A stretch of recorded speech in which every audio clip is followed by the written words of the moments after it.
es la de Palestina, donde nació Jesús. Eres de las naciones cumbre, bañada por la lumbre que derramó su luz. Tierra bendita y divina es la de Palestina, donde nació Jesús. Eres de las naciones cumbre, bañada por la lumbre que derramó su luz.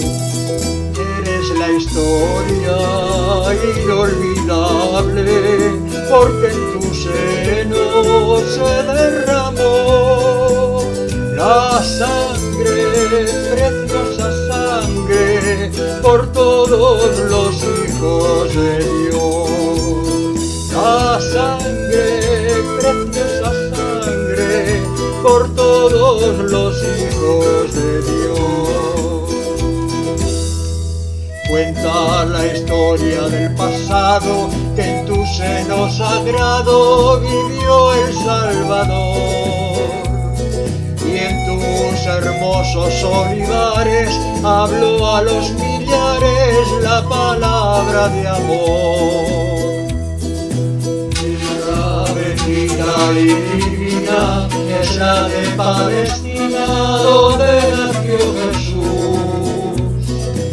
Eres de las naciones cumbre, bañada por la lumbre que derramó su luz. Eres la historia inolvidable, porque en tu seno se derramó la sangre, preciosa sangre, por todos los hijos de Dios. La sangre, preciosa sangre, por todos los hijos de Dios. Quedan en ti testigos mudos, que son los viejos muros de la Jerusalén. Viejas paredes ya destruidas, que si tuvieran vida nos hablarían también. Quedan en ti testigos mudos, que son los viejos muros de la Jerusalén. Viejas paredes ya destruidas, que si tuvieran vida nos hablarían también.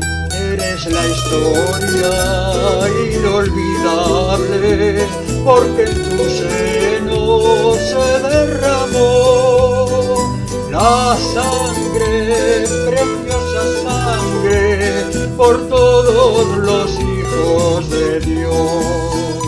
La sangre, preciosa sangre, por todos los hijos de Dios. La sangre, preciosa sangre, por todos los hijos de Dios.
La Iglesia Católica, siempre al servicio de sus fieles seguidores, evita la merma de su fe y devoción fomentando el Vía Crucis, con el fin de que siempre tuviesen presentes en sus vidas el martirio de Jesús antes, durante y después de su muerte en la cruz.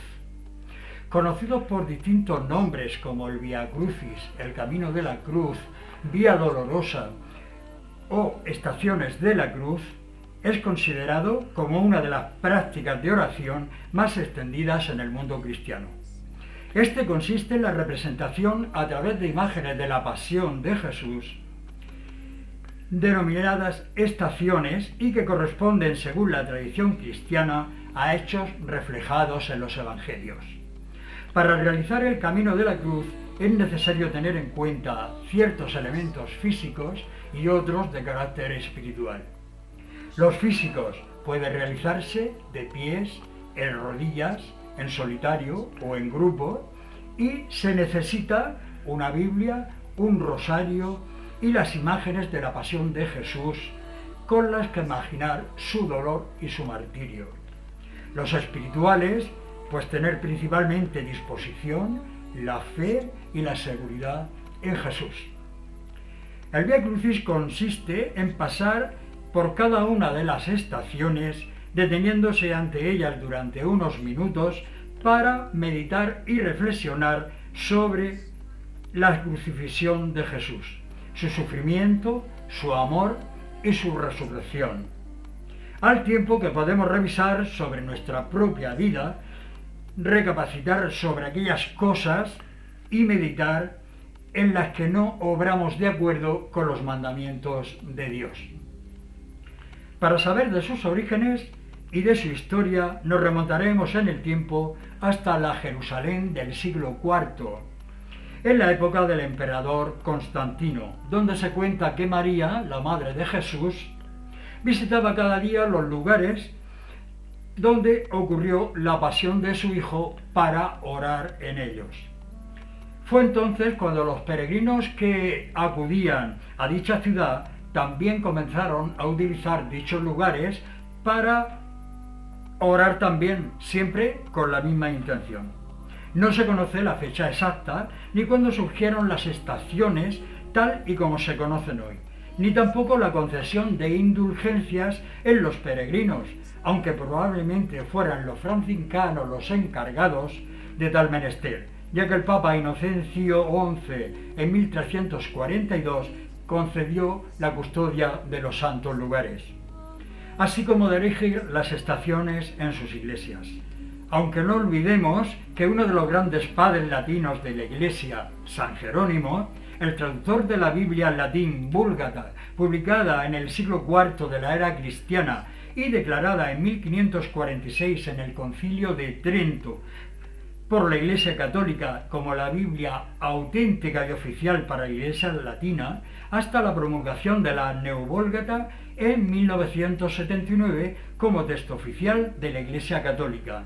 Este escribió sobre la multitud de peregrinos que de todos los países visitaban Tierra Santa en su tiempo, aunque no consta ninguna prueba fidedigna de la devoción por las estaciones en los primeros siglos del cristianismo.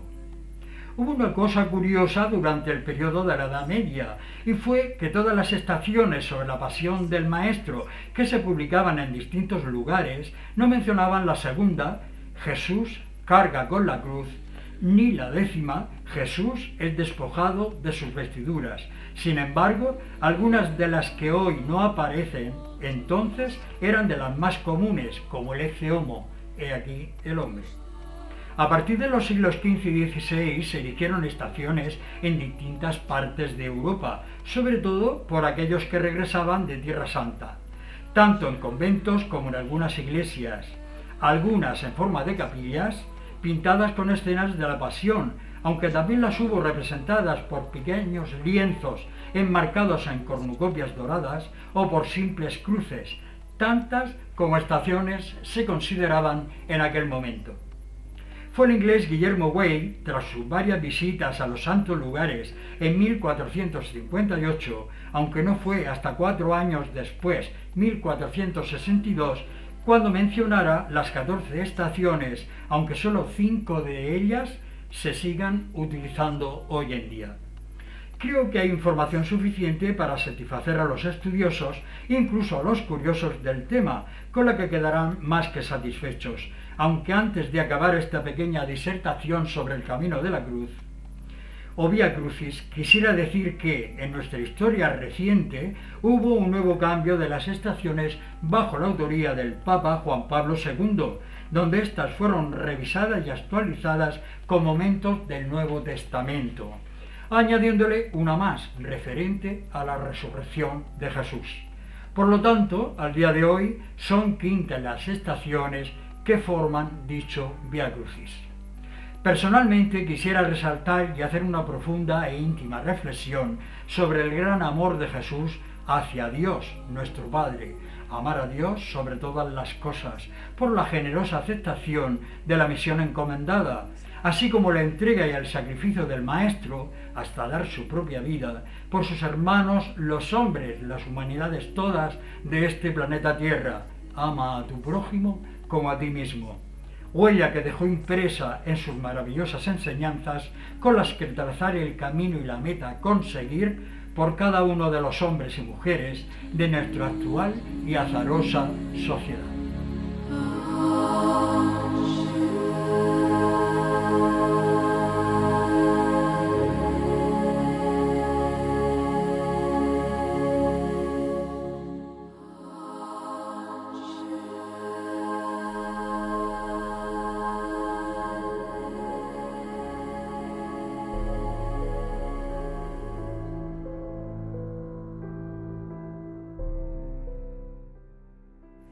El Vía Crucis es un ejercicio de piedad, donde los cristianos pues recorremos junto a Jesús también el camino de la cruz, el camino al Monte Calvario. Es una costumbre hacerlo en Cuaresma, los viernes de Cuaresma y también el Viernes Santo, pero se puede rezar siempre que se quiera. Es un momento donde los cristianos recordamos que también nuestra vida es como un Vía Crucis. La vida cristiana es subir a una montaña, y subir nunca es fácil. Y el Señor en ese camino al Gólgota tuvo muchas dificultades. Las tuvo antes, las tuvo durante ese camino al Calvario y también las tuvo en el momento de la cruz. Es por tanto un reflejo de lo que es la vida cristiana. Es como subir también en cierto modo al monte Tabor, porque no hay gloria sin cruz, no hay luz sin la muerte. Y por ahí tenemos que pasar todos, como ya pasó también Jesús.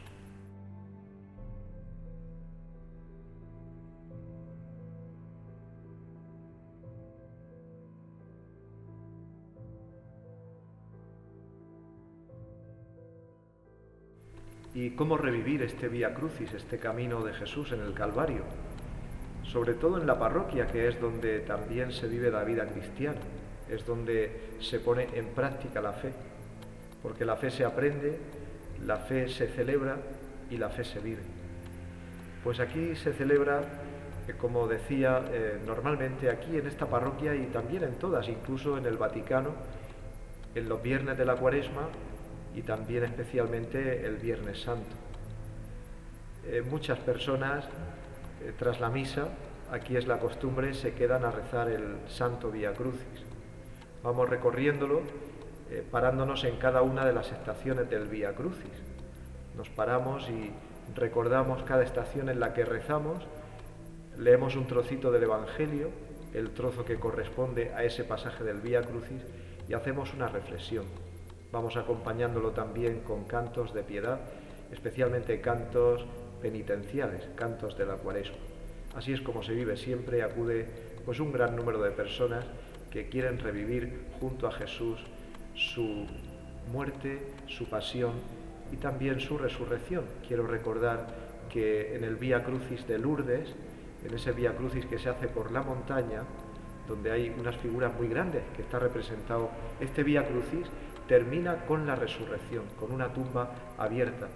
En la gran mayoría de parroquias, en la gran mayoría de casos son 14 estaciones. La última sería Jesús expuesto en el sepulcro. Bien, pues vamos haciendo el recorrido, Vamos rezando, recordando esos momentos y vamos también meditando de cómo cada estación la podemos aplicar a nuestra propia vida, a nuestras caídas, a nuestros sufrimientos, a nuestros encuentros con aquellos personajes del Vía Crucis y especialmente en el encuentro con María también en nuestra vida cristiana.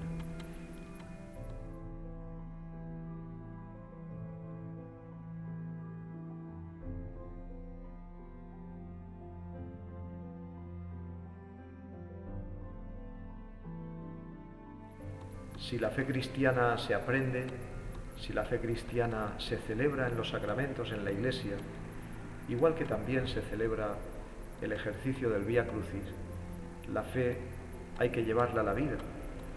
Por eso también los cristianos queremos actualizar, queremos revivir también de nuevo la pasión de Cristo, o por lo menos la revivimos en las situaciones propias de nuestra vida, de cada uno. ¿Cómo poder vivir, pues, el juicio a Jesús, o el encuentro con la Verónica, o las caídas, o el encuentro de Jesús con las mujeres de Jerusalén, o el encuentro con María, o la misma crucifixión, el dolor y el sufrimiento? Pues todo eso da sentido a nuestras caídas, a nuestros encuentros y a nuestras cruces de cada día. Es decirle al Señor: Señor, tú pasaste por todo eso, como yo muchas veces también tengo que pasar por otros sufrimientos, quizá nada parecidos al tuyo que fue tan grande. Pero Señor, ayúdanos tú también a vivir nuestras caídas, nuestros encuentros con los seres humanos, con nuestros hermanos, nuestro encuentro con María y especialmente nuestro sufrimiento en la cruz y en la hora de nuestra muerte. En el Ave María rezamos y pedimos a la Virgen que ruegue por nosotros ahora y en la hora de nuestra muerte, como estuvo también a los pies de la cruz del Señor. Que cada acontecimiento del Vía Crucis nos haga pensar que no caminamos solos, que Cristo está con nosotros en todo momento, esperando también cada uno de nosotros el día de la resurrección.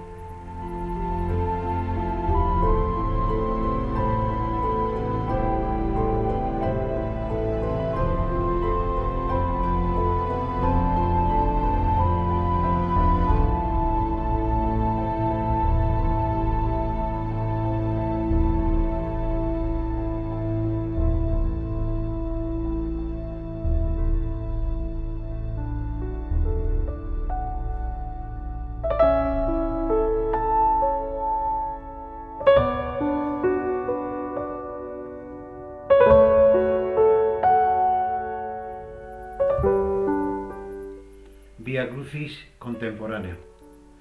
El hecho de que a un escritor le sugieran escribir sobre un tema tan explícito que exponga o haga referencia al comportamiento de las gentes de hoy en cuanto al hecho de la frase Vía Crucis, el escribidor, libremente de cual sean sus propias doctrinas o dogmas, decía que debe exponer su tesis con el mayor de los respetos, sin que se lastime a nadie, aunque la sinceridad de tal visión deba ser lo más fiel posible. En este caso, sobre el comportamiento dentro de las costumbres religiosas de los lugares más cercanos al entorno de sus apreciaciones. El crédito de convicción mueve montañas y Jesús se dejó llevar a ella para su crucifixión, sabedor de que con ello iba a salvar el mundo.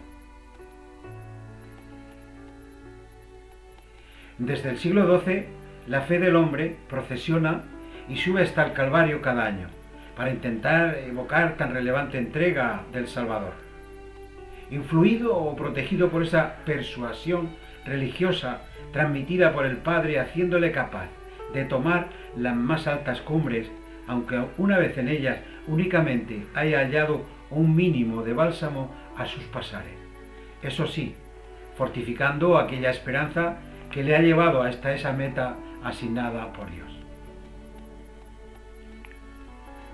El Viernes Santo de 1991, el Santo Padre, Juan Pablo II, propuso a toda la comunidad cristiana un nuevo Vía Crucis, basado íntegramente en el Evangelio y comenzando las estaciones en Getsemaní. Desde entonces ha supuesto una vía alternativa, un complemento al Vía Crucis tradicional.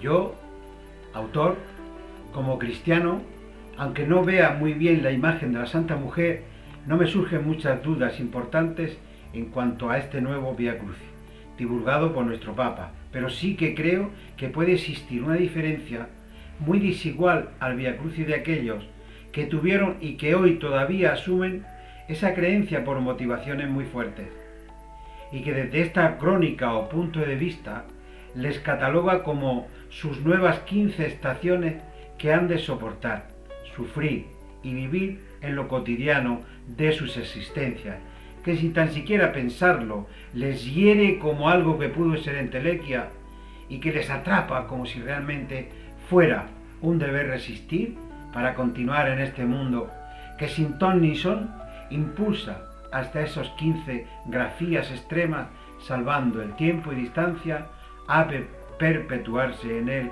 como ser humano. Es por tanto el Vía Crucis que sobrellevaban la gente de a pie de hoy no tiene nada que ver con los de Ortigueira, Lorca, etc. No son tampoco los Vía Crucis modernos, igual que aquellos millones que fundara San Leonardo de Puerto Mauricio, sino los que hacen mención al nombre de nuestro pueblo, nuestro tiempo, que aún reconociendo los negativos, van aguijoneando día a día, forjando un caso indolente a tan vejatoria ola de caminos dolorosos que transfieren al desvalido e impotente ser humano que un día u otro aparece en esta tierra ansiosa de bendición, pero que cada vez se halla más inalcanzable, incitando a zozobra, desaliento o recelo sobre algo que persiste 2000 años largos y que indefenso el hombre puedan llevarle a cavilar que sólo este momento, el contemporáneo, es principio y fin de todo cuanto él pudo atraerle en otra época, pero que ahora ya no puede dejarse llevar por la preocupación, digámoslo claramente, de este gran tema.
El hombre en el Edén del poder. Mundo de vivos flagelados. Si volviera el siglo XIII a este mundo de vivos flagelados por el otro mortal, seguro que inhibiría esos merecidos verdugos convertidos en números y letras que se imponen a las familias por culpa de leyes impuestas por gobiernos que no aman a sus prójimos, que no les preocupa en lo más mínimo situaciones como las siguientes. ¿Qué le incumbe al hombre su aire viciado, sus calles mugrientas o sus pobres envueltos en cajas de cartón y hierbas? ¿Qué le atañe al prójimo que llueva o truene, si a quienes les toca sufrir no les ha visto el rostro, y si por un casual lo hizo, ya no lo recuerda? Cuando se pregunte si dos vidas son paralelas, transcurren con los mismos derechos, que piensen bien su contestación, porque en el mundo no se habita como los otros dicen, libres, sanos, hartos, recubiertos de temas sociales o pletóricos de placentera vida. Dios, Dios, Dios, Dios, ¿cuándo vendrás? Dios.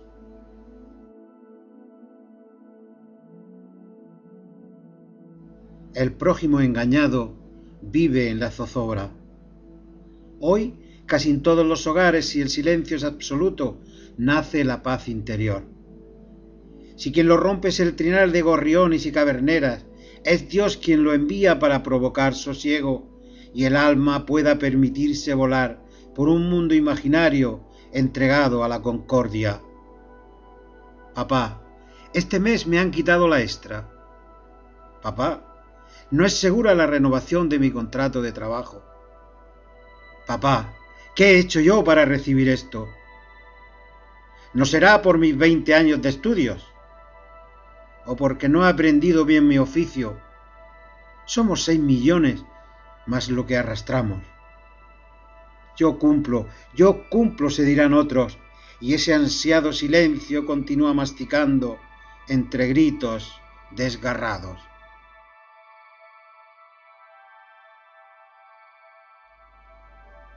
El prójimo es condenado a abstinencias forzadas. Y al unísono en otros hogares, mi hermana y su marido que no trabajan, ¿de dónde sacarán 3.000 euros para acabar la carrera de su hija? Tú, fíjate, el sobrino 3 años sin trabajo. En la casa del vecino ya no entra ni la mísera ayuda. En reuniones familiares de domingos, cada uno aporta lo que puede. Así que, con esta resolución, el corazón se estrecha, se contrae miles de veces, aspirando a serenarse.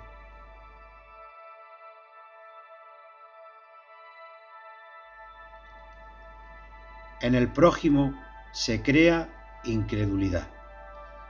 Dios, Dios, Dios, Dios, ¿cuándo vendrás, Dios? ¿Existes?, se pregunta el hombre cuando la aurora aparece por el este. ¿Existe?, se cuestiona el hombre cuando la aurora sucumbe por poniente. ¿Existes?, se interroga el hombre cuando la luna abre su ojo. ¿Existes?, se consulta el hombre cuando la cama aguarda y sus vísceras vacías reclaman sustento. ¿Existes?, se interpela el hombre cuando nuevamente la mañana solo le trae dudas, interrogantes y a veces maldiciones inesperadas. Recelo, incredulidad, suspicacia.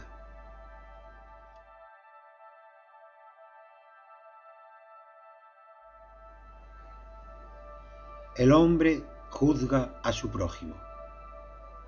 Amigos, ¿pero qué digo? Amados hombres, ¿qué hace falta? ¿Qué hace falta para mejorar? ¿Elegir al más humilde? ¿Al más avispado? ¿Al más cuerdo? ¿Al más ladrón? Disculparme, quise decir, al que más atesora para sí de los demás.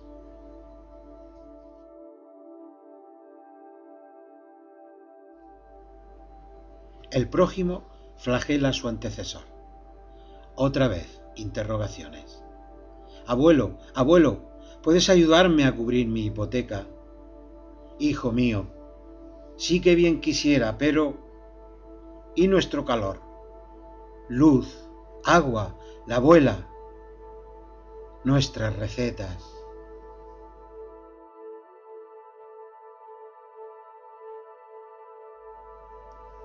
La esperanza aletargada en vida a su Gólgota. Con impotencia, el hombre llora y eso es bueno. El hombre duerme porque le es necesario, mas hoy debe ser fuerte y asumir su despertar, ya. De lo contrario, puede que continúe perpetuamente aletargado en vida a su Gólgota, y a los hogares no regrese nunca aquel silencio absoluto anhelado, porque se haya afianzado la impotencia por la apatía o el llanto en su calvario.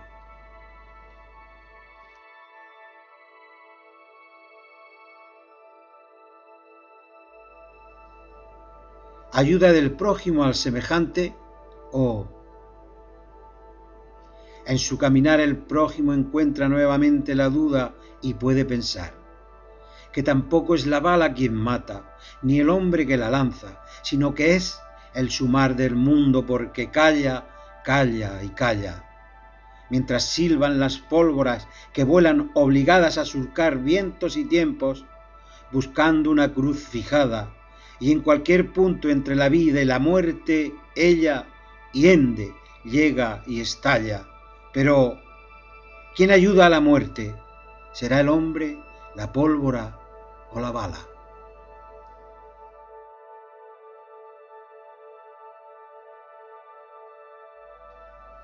Una vez más, la mujer es obligada a llorar por lo amado. ¿Qué via crucis ni qué demonios? Se dirá el hombre con sus 1000 penurias y cuál de ellas más vital. No se ha creado un mundo justo ni injusto. Tan solo van con él imposiciones de un mortal hacia el otro. Una vez más, la mujer es obligada a llorar por lo amado que le sustraen y viendo muy próxima la muerte de su hijo.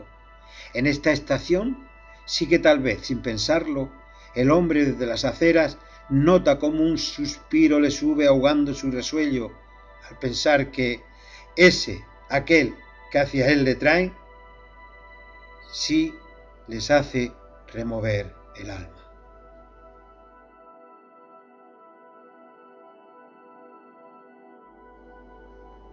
El martirio del prójimo y su crucifixión. ¿Reformar? ¿Menos espectáculo? ¿Más fiesta atrayente para gentes devotas o no practicantes? Casi nadie que no atesore señales acumuladas de generosa convicción para con Jesús va a ser capaz de resistir ese suplicio que tanta pena causa entre los que devotamente comparten su amor por el Salvador. Pero ya no es como otrora. El martirio de la crucifixión o la calavera ya no desprenden ese olor a condena tan dolorida. Hipotecas, salarios, vejaciones, corrupción y las cosas con adjetivos desagradables evitan detenerse un momento y pensar: ¿eso es cierto? O a responderse: no, no lo es. Mi martirio no hay quien lo frene. Mañana a dormir en la calle. Dios, creo en ti, no creo. Porque además hay otras contrariedades, otras cargas que aligeran al creyente de sus primeras fes. El compromiso del negro velo, el rezo, la catequesis memorizada en el corral o en las puertas de las casas aposentados en el duro suelo, o el humeante cirio, establecían valores que sin duda hoy no se pueden adquirir tan buenamente. Influyen también en el Vía Crucis, en que no se vive mucho más intenso debido a que la transmisión de los mayores ha dejado de sonar en las mentes más jóvenes, y ese es otro motivo desalentador para acercarse persuadido a la pasión y muerte de Jesús. Ya no se reanudarán en mi ciudad aquellas madrugadas escarchadas con sus misas primeras, aquellos amaneceres de celebraciones segundas, ni aquel toque de 12 campanadas en mañanas tan próximas al mediodía, anunciando la tercera y última homilía de tan cristiano domingo.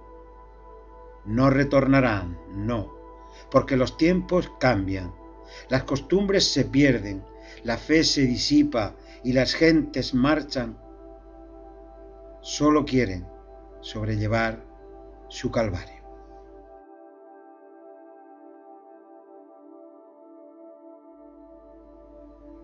El prójimo promete muerte, muerte y muerte. Atentados. Desde donde se cobija la intolerancia, quien no haya pensado nunca en volar, que alce un dedo. Sí, un dedo, ni un gesto ni una mano, solo un dedo. Si acaso, una palabra. Y se hallará inmerso en sombras y paredes sucias, sobre grises nubes empapado de bermejas lluvias. Divagando por los badenes de lo etéreo, verá elevarse con él el polvo espeso de la tierra, envuelto en madera sobre asfalto agujereado, bajo flores consumidas de un escaso y reseco jardín. Se llevará lo mejor de entre amor y odio, tachando paz ante guerra. ¡Qué parodia!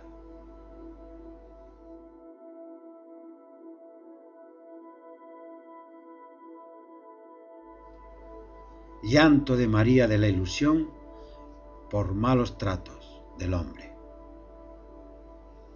No me pegues más, maldito, sin motivos ni razón, y dame lo que te pido, eso que se llama amor.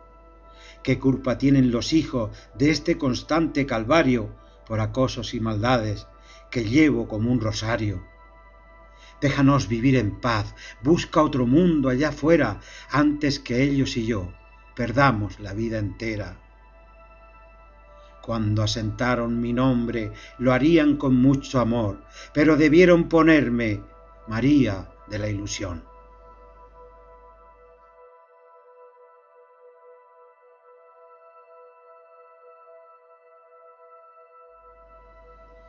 Las angustias se van sucediendo. Jesús muere en la cruz.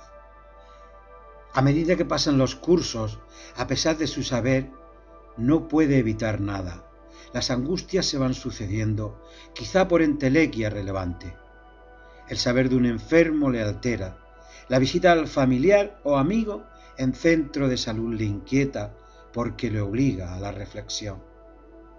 Lo preciso de agonías en rotativo completan su impotencia, flagelando un llanto interior casi invisible, pero revelador.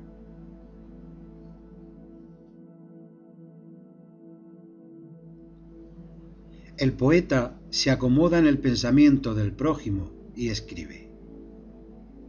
La sensibilidad del poeta se pregunta, ¿por qué ese devastar en lugar de siembra? En esa noche clara, lluviosa o violenta en viento, de grandes nevadas o de extremados calores. A la hora en punto, el televisor con gran lujo se encarga de retraerle al mundo aquel otro universo de tristezas que no cejan en provocar llanto. Qué ansiedad e impotencia siente el alma, que todavía siento mía. Mañana volverá el sol, para bañar otra vez este mundo que no dejará de ser de nadie, a pesar de que se pueda oír. Es mío, si hoy no lo es, mañana sí que lo será desde mi bóveda.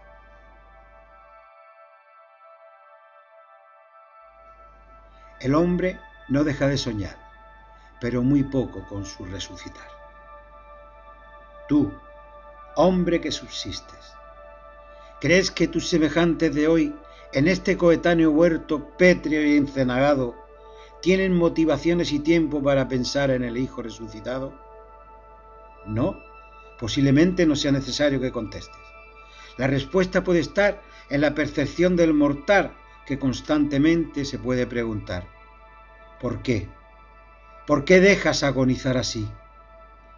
¿Es este huerto para quien pudo tener fe en ti?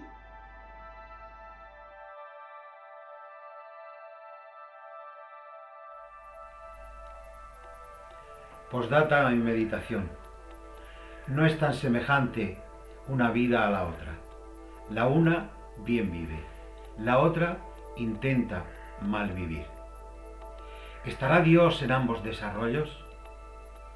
Hombre de Dios, pero ¿y el quejío, el lamento y el fenecer de los otros?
Jueves a las 7 de la tarde, Jesús lava los pies de los discípulos.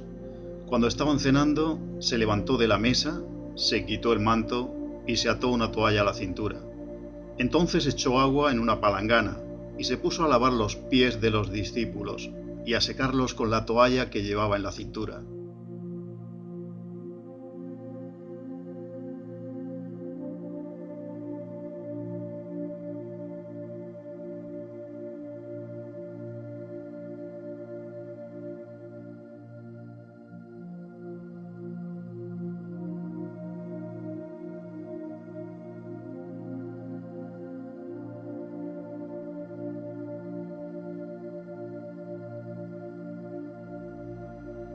Jueves a las 8 de la noche, Jesús instituye la Eucaristía. La misma noche en que Jesús fue traicionado, tomó en sus manos el pan y después de dar gracias a Dios, lo partió y se lo entregó a sus discípulos. Así también, y después de la cena, tomó en sus manos la copa y se la entregó para que bebieran.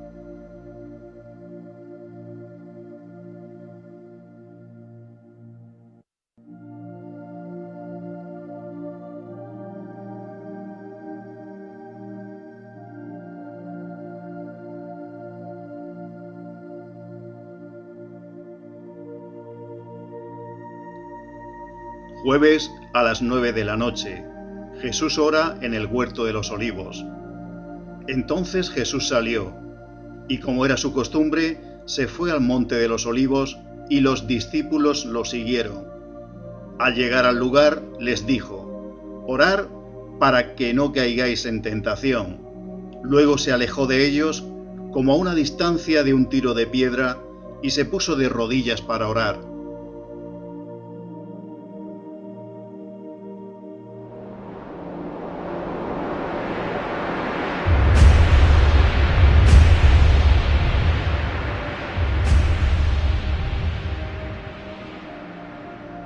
Jueves a las 10 de la noche, Jesús entra en agonía y suda sangre, y al estar sufriendo muchísimo, oraba con más fuerza, y su sudor era como grandes gotas de sangre que caían a tierra.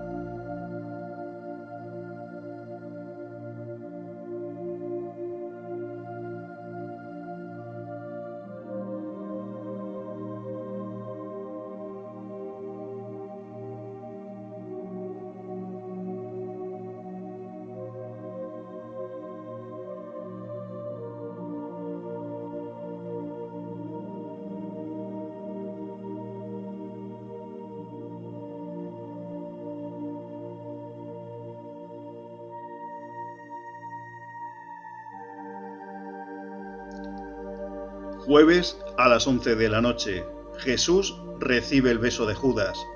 Jesús estaba todavía hablando cuando llegó mucha gente. El que se llamaba Judas, que era uno de los 12 discípulos, venía a la cabeza de ellos y se acercó a Jesús para besarlo.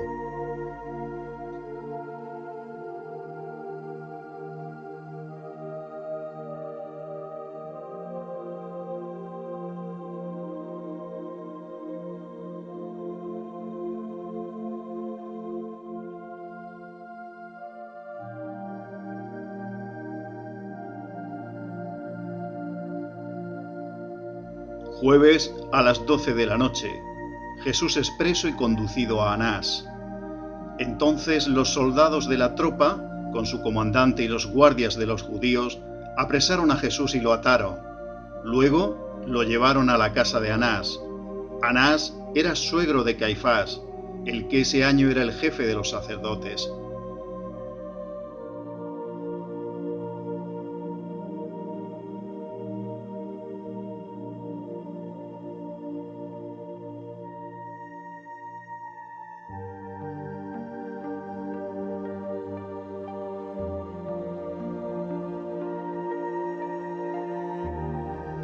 Viernes a la 1 de la madrugada, Jesús es conducido al sumo sacerdote Caifás. Los que apresaron a Jesús lo llevaron ante Caifás, el jefe principal de los sacerdotes, donde los maestros de la ley y los ancianos estaban reunidos. Pero Pedro los siguió de lejos hasta el patio de la casa del jefe principal donde entró y se quedó sentado con los guardias, para ver en qué iba a terminar aquello.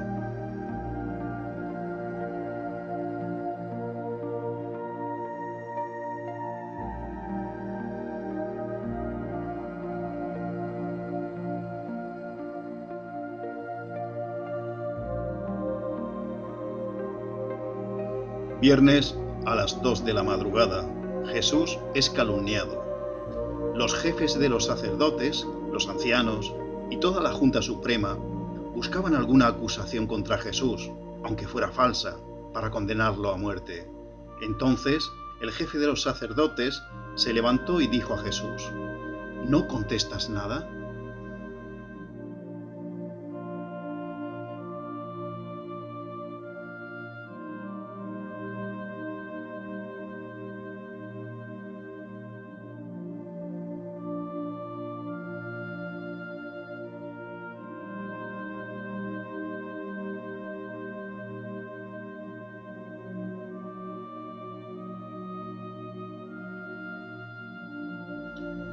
Viernes a las 3 de la madrugada, Jesús es abofeteado.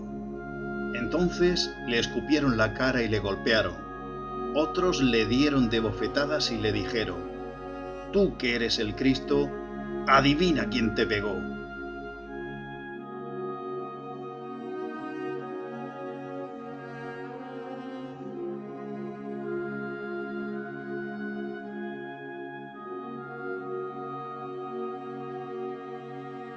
Viernes a las 4 de la madrugada, Jesús es abofeteado por el siervo del sumo sacerdote. El jefe de los sacerdotes comenzó a preguntarle a Jesús quiénes eran sus discípulos y qué era lo que él le enseñaba. Jesús le dijo: Yo he hablado públicamente delante de todo el mundo. Siempre he enseñado en las sinagogas y en el templo, donde se reúnen todos los judíos. Así que no he dicho nada en secreto.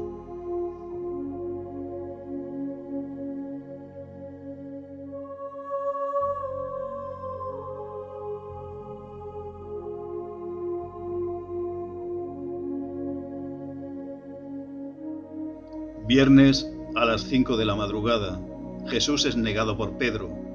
Entonces la portera le preguntó a Pedro: ¿No eres tú uno de los discípulos de ese hombre? Pedro contestó: No, no soy. Entretanto, Pedro seguía de pie calentándose junto al fuego, y le dijeron: ¿No eres tú uno de los discípulos de ese hombre? Y Pedro lo negó diciendo: No, no soy.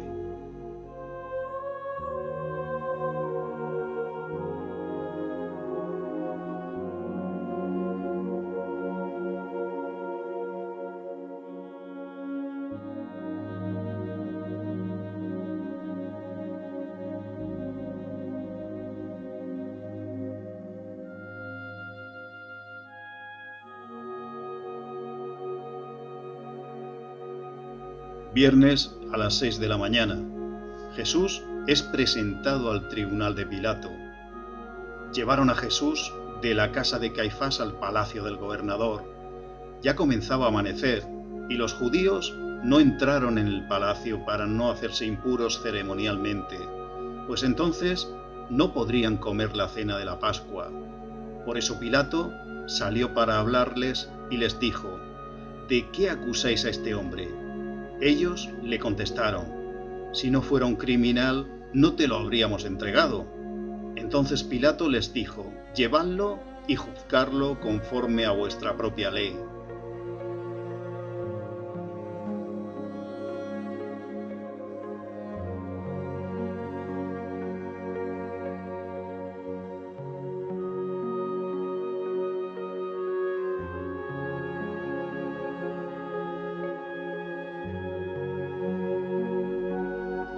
Viernes a las 7 de la mañana, Jesús es despreciado por Herodes. Al ver a Jesús, Herodes se puso muy contento, porque por mucho tiempo había querido verlo, pues había oído hablar de él y esperaba verle hacer algún milagro. Le hizo muchas preguntas, pero Jesús no le contestó nada. Allí estaban los jefes de los sacerdotes y los maestros de la ley, que le acusaban con mucha insistencia. Entonces Herodes y sus soldados lo trataron con desprecio y para burlarse de él, le vistieron con ropas lujosas como de rey. Luego Herodes lo mandó nuevamente a Pilato. Ese día, Pilato y Herodes se hicieron amigos, pues eran enemigos.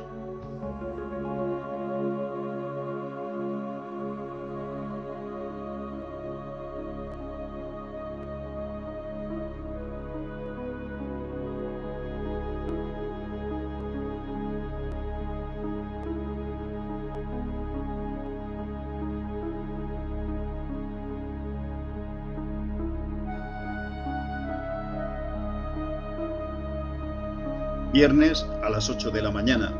Jesús es flagelado. Y toda la gente contestó: nosotros y nuestros hijos nos hacemos responsables de su muerte. Entonces Pilato dejó libre a Barrabás. Luego mandó azotar a Jesús y lo entregó para ser crucificado.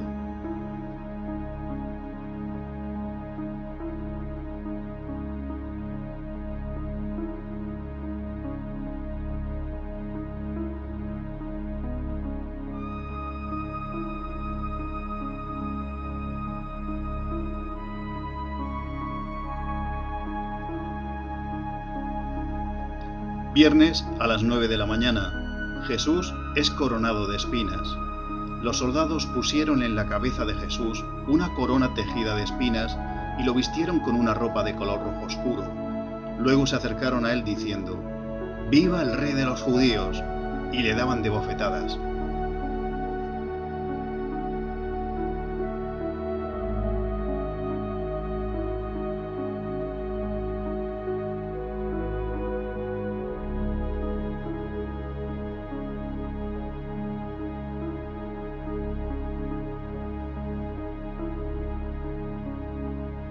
Viernes a las 10 de la mañana. Jesús, liberado a Barrabás, es condenado a muerte. Yo no encuentro ningún delito en este hombre, dijo Pilato, pero es costumbre de que yo suelte un preso durante la fiesta de la Pascua. ¿Queréis pues que deje libre al rey de los judíos? Entonces todos volvieron a gritar: ¡A ese no! ¡Suelta a Barrabás! Y Pilato condenó a muerte a Jesús.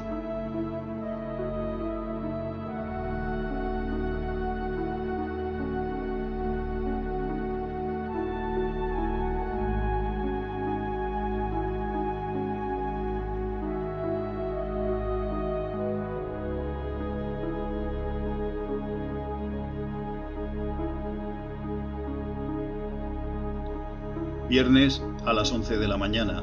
Jesús recibe la cruz y la carga por nosotros.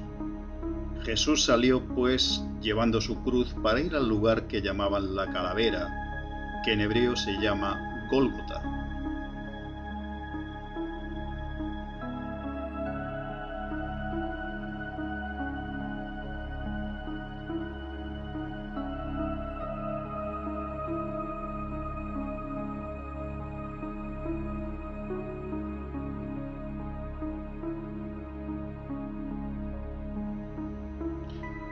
Viernes a las 12 del mediodía. Jesús, despojado de sus vestidos, es crucificado. Después que los soldados crucificaron a Jesús, recogieron su ropa y la dividieron en 4 partes, una para cada soldado. Tomaron también la túnica, y como era sin costura, tejida de una sola pieza de arriba abajo, los soldados se dijeron unos a otros: no la rompamos, más vale que echemos a suerte sobre ella para ver a quién le toca.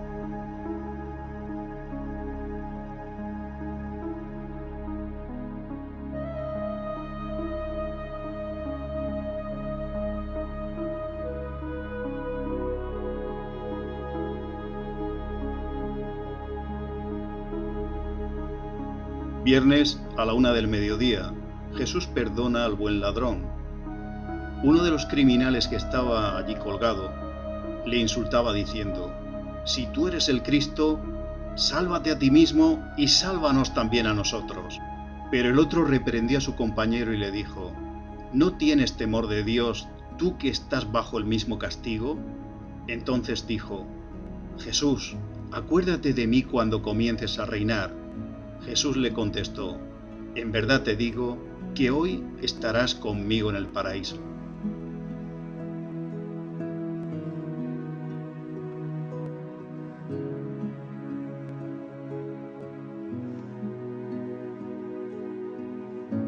Viernes a las 2 del mediodía, Jesús nos deja a María por madre. Junto a la cruz de Jesús estaba su madre, la hermana de su madre, María la esposa de Cleofás y María Magdalena. Cuando Jesús vio a su madre y de pie junto a ella al discípulo a quien él quería mucho, dijo a su madre: «Mujer, ahí tienes a tu hijo». Luego dijo al discípulo: «Ahí tienes a tu madre».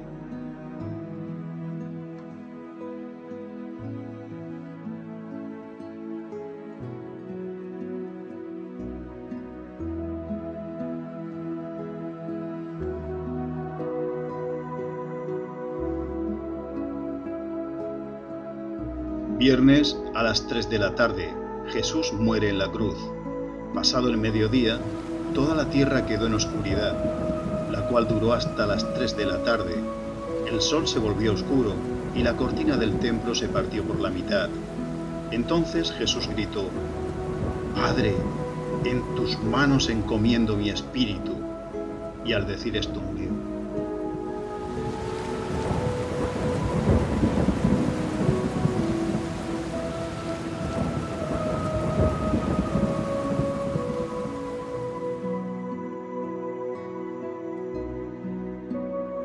Viernes a las 4 de la tarde, Jesús es traspasado por la lanza. Era el día antes de Pascua y los judíos no querían que los cuerpos quedaran en las cruces en el día de descanso, pues ese día era un día muy solemne. Por eso le pidieron a Pilato que mandara quebrar las piernas de los que estaban crucificados y que quitaran sus cuerpos de allí. Entonces los soldados fueron y quebraron las piernas del primero y también del otro que estaba crucificado con Jesús. Pero al acercarse a Jesús, vieron que ya estaba muerto. Sin embargo, uno de los soldados le abrió el costado con una lanza, y al momento salió sangre y agua.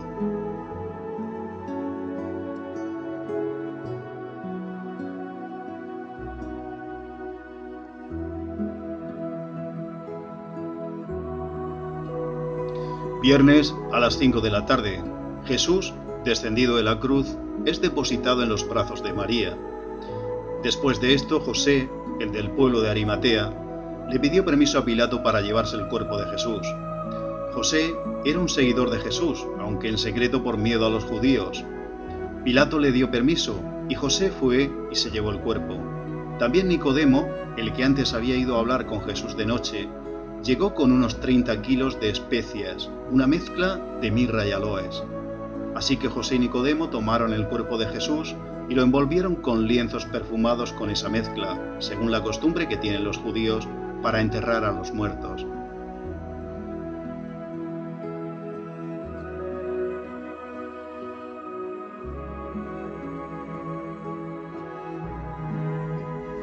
Viernes a las 6 de la tarde, Jesús es sepultado. José tomó el cuerpo, lo envolvió en una sábana limpia y lo puso en su propio sepulcro nuevo que había hecho cavar en la roca. Después de tapar el sepulcro con una piedra grande sobre la entrada, se fue. Y allí estaban María Magdalena y la otra María sentadas frente al sepulcro.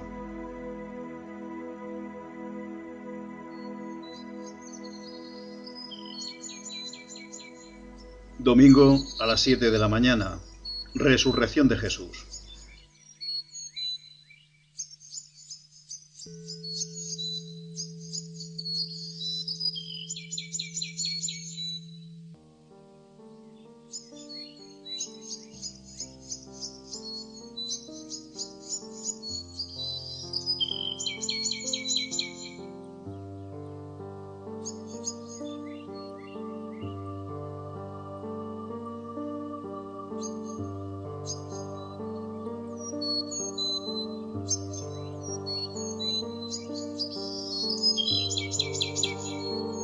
Las mujeres que acompañaban a Jesús van al sepulcro.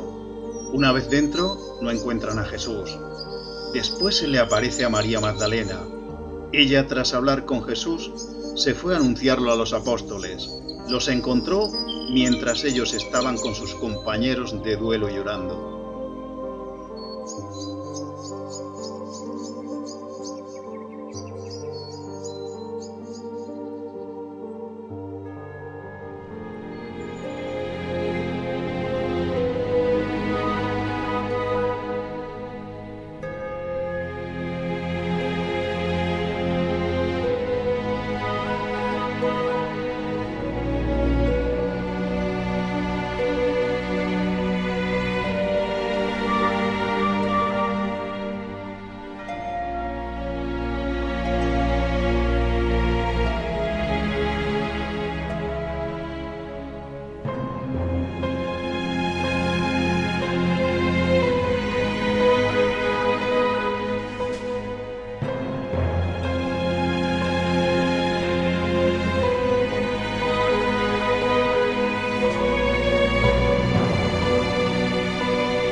Dice una voz popular: ¿quién me presta una escalera para subir al madero, para quitarle los clavos a Jesús el Nazareno?